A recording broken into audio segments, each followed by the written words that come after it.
ahoj Honzo, díky za to, že jsi nás přivítal ve svém bunkru. Můžeš se nám představit, co děláš a vlastně, kde se to vlastně nacházíme? Jasně. Čau Davide, já jsem Honza a jsem zvukař na volné noze.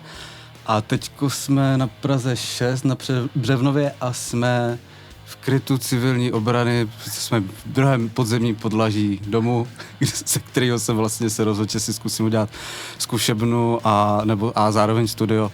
No a proto jsme tady. Solidní bunkr.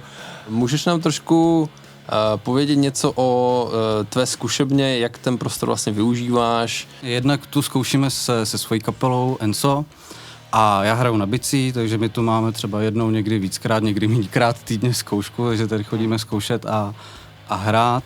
Zároveň tu je ještě další místnost, ve které chodí zkoušet můj kamarád Adam a další, prostě vlastně využíváme to takhle. A zároveň to vlastně využívám na to, že tady jako nahrávám prostě kapely, kdokoliv chce něco natočit prostě a sednem si, tak jdem do toho. My jsme ti tu zkušebnu vybavili našimi absorbéry, který jsi vybral sám na vlastní požadavek vlastně podle rozměru, podle tvých požadavků na design. Tak jak jsi spokojený s tou akustickou úpravou, jak to zní, co říkáš vlastně na to celkové vybavení?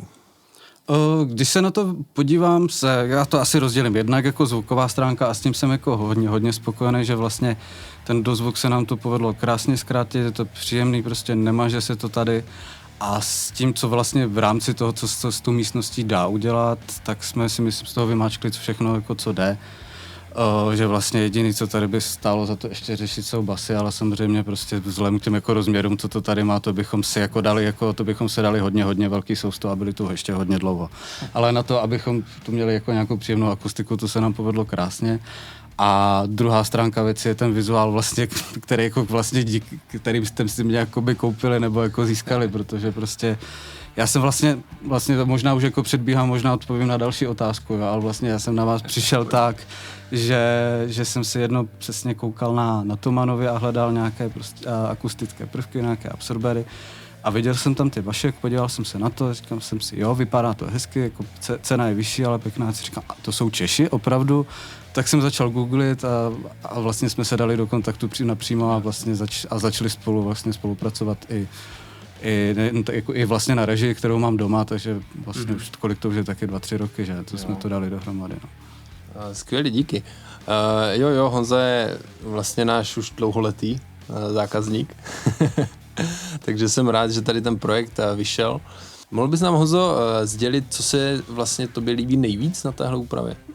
Řekl bych 2 věci. Jednak se mi hrozně líbí, když se tady budu otáčet, tak vlastně ty panely s těmi japonskými motivy, to mě hodně baví vlastně. I vlastně naše kapela má hodně ráda tady tuhle jako symboliku, takže vlastně v tu chvíli jsem si říkal, no tak bude to tady, nám to bylo jasné.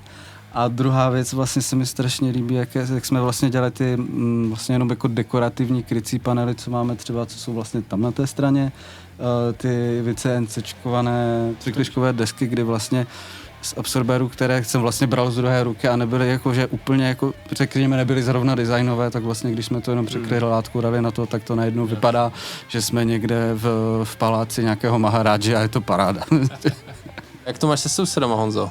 Nerušíš je? No, musím zaťukat, naštěstí jsme jako na tom dobře, vlastně já jsem od začátku vlastně dal vědět, jako co plánuju dělat a v momentě, kdy už jsme to měli připravený, tak jsem dal, hele, tady je na mě číslo a začali jsme zkoušet a vlastně byli jsme bez stížností a zatím, co jsem v kontaktu, je to v pořádku, takže jsem moc rád, že to funguje, protože vlastně uvědomuji si, že to z mé strany bylo jako docela risk a jsem hrozně rád, že to vyšlo. Jak to tady akusticky zní? Co tady hrajete za hudbu a co tady zní nejlíp? No tak vlastně naše kapela sama o sobě už jako obsáhne moderní jazz, rap a metal, takže jako v rámci toho už se ta akustika to ctí. Ale když to vezmu technicky, jsem hrozně rád, že to dobře funguje vlastně cokoliv od 200 Hz výš, tak jsme jako na dozvuku 300 milisekund, což je vlastně na úrovni jako i režie poslechový, což je super. A samozřejmě pod touhle hranici bychom ještě mohli jako spoustu věcí řešit, protože třeba jsou tady neúplně vhodné rozměry místnosti, to znamená, myslím, že 43 Hz tady zní vteřinu celé 3, což kdybychom chtěli řešit, tak to by byl velký absorber. Takže jasně, tady nějaké rezervy jsou. Na druhou stranu v tom jako účelu, pro který jsem to vlastně dával dohromady, to jako slouží naprosto perfektně. A už jsem tady vlastně točil i soudobou vážnou muziku a zároveň prostě rockové věci a funguje obojí perfektně, takže jsem fakt spokojený. Super, tak díky za to a plánuješ ještě do budoucna něco se svojí zkušebnou dělat? Jo, teď v létě, možná na podzim uvidíme, jako jak čas a pomocníci dají bych chtěl ještě dát dohromady záchody a koupelnu, které jsou vlastně víceméně v původním stavu, takže tam to ještě vyměnit zařízení, udělat podlahu a ještě moc rád bych si udělal sprchu, to snad vyjde, takže ano, to se těším. Tak hlavně, že akustika je hotová. Přesně tak, přesně tak. Tak jo, díky moc Honzo, díky za rozhovor.